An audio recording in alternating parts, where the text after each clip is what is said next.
اور ایک حدیث پاک مسلم شریف کی میں آپ کو سنا دوں، بلکہ یہ صحیح حدیث کئی صحاح میں موجود ہے، بخاری مسلم۔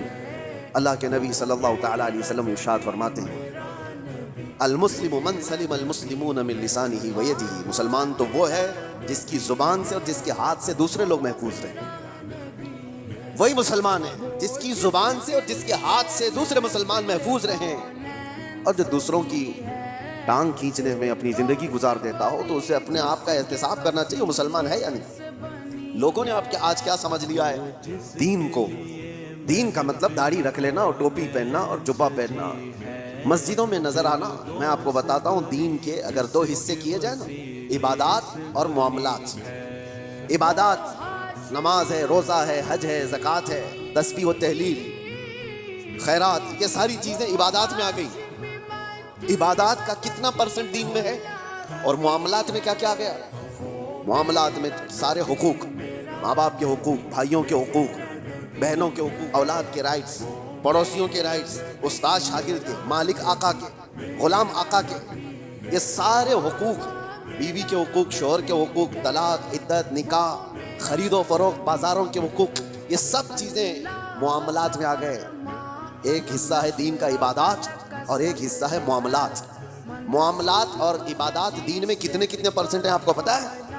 عبادات کل ملا کر کے 25% ہے اور معاملات 75%۔ دین میں معاملات 75% ہے اور عبادات 25% ہے۔ اور آج لوگ کیا سمجھتے ہیں؟ جو عبادات میں بہت نظر آتا ہے، ارے وہ دیندار آدمی ہے، نمازوں میں، اس کی داڑھی میں، اس کی ٹوپی میں نظر آتا ہے تو وہ دیندار ہے۔ میاں وہ تو صرف 25% کا دیندار ہے۔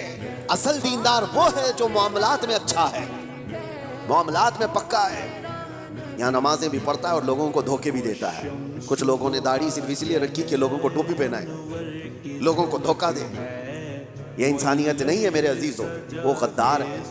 اور لوگ جو یہ سمجھتے ہیں کہ لوگ داڑھی والے دھوکہ دیتے ہیں، ایسا نہیں ہے۔ داڑھی والے نہیں دھوکہ دیتے، دھوکہ دینے والا داڑھی رکھ لیتا ہے۔ داڑھی والے چور نہیں ہوتے، بلکہ چور داڑھی رکھ لیتا ہے تاکہ وہ اپنی چوری کو آسانی سے نبھا سکے۔ اس بات کو، فرق کو آپ سمجھا کریں۔ اور جس نے اس چیز کو استعمال کیا وہ دنیا میں بھی خائب و خاسر ہے، آخرت میں بھی بہت ذلیل و رسوا ہوگا۔ معاملات میں آپ پکے ہو جائیں، جس کے ساتھ جو بات ہوئی ہے اس کو مکمل رکھیں، باتوں میں ہیرا پھیری نہ ہو، جھوٹ بولنا اور دھوکہ دینا۔ آج جیسے کہ لوگ معاملات میں شک کرنے لگ گئے کہ مسلمانوں کے ساتھ ڈیل کرنا مشکل ہے، کہ پتہ نہیں ہے کب بھاگ جائے، کب دھوکہ دے دے۔ نہیں میرے عزیزوں، اللہ کے نبی صلی اللہ تعالیٰ علیہ وسلم نے وہ معاشرہ بنایا جہاں لوگ فخر کرتے تھے مسلمانوں کے ساتھ تجارت کرنے میں، اس لیے کہ دھوکہ اسلام میں جائز نہیں۔ اور ایک بات میں آپ کو بتا دوں، لوگوں نے یہ محسوس کر لیا ہے کہ صرف مسلمان کو دھوکہ نہیں دینا چاہیے، غیر مسلم کو دے سکتے۔ اسلام کسی بھی انسان کو دھوکہ دینے کی اجازت نہیں دیتا، چاہے وہ ہندو ہو، کرسچن ہو، یہودی ہو، کسی بھی۔ غش جس کو کہتے ہیں، دھوکہ اسلام میں جائز ہی نہیں۔ کسی صاحب نے ہم سے کہا تھا کہ بغیر ٹکٹ کے میں سفر کر لیتا ہوں۔ کہا کیوں؟ وہ ہماری تھوڑی نا ہے، وہ تو ان کی ہے، حکومت اس کی ہے، اور وہ تو لوٹ کے کھا ہی رہے۔ میرے عزیزو، چور اگر چوری کر رہا ہے تو برابر کی چوری کرے گا، کسی کی بھی ہو، یہ جائز نہیں ہے۔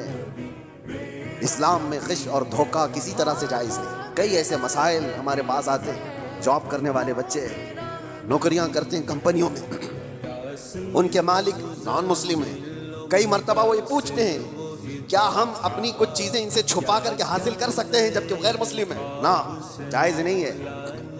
بلکہ وہاں تمہارے لیے اور بڑی ذمہ داری ہو جاتی ہے، اور بڑی ذمہ داری ہو جاتی ہے۔ صرف تمہارے اس کے ساتھ معاملات ہی نہیں ہے، بلکہ اس وقت تم اسلام کے ریپریزنٹیٹیو ہو، وہ تمہارے ذریعے سے اسلام کو دیکھ رہا ہے۔